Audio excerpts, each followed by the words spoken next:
to experience the openness, the spaciousness, but we have to realize the cause of the contraction.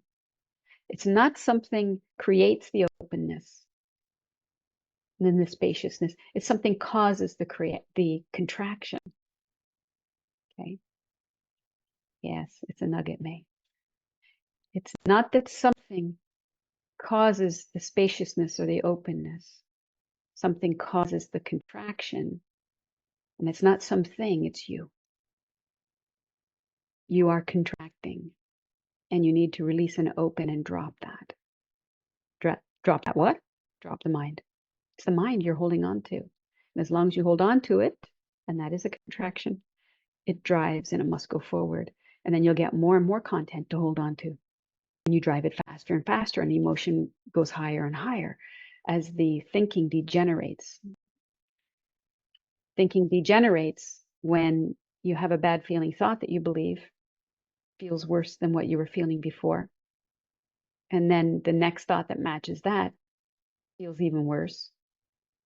It has to match for feel, worse. It could feel better.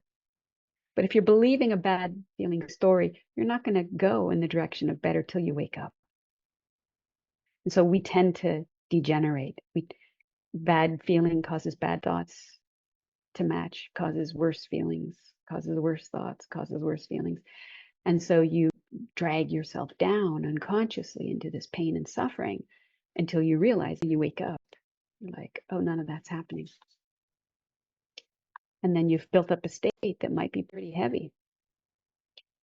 But even though it's heavy, it can quickly change, but not if you think it can't. Not if you're holding content that says, for whatever reason, you can't.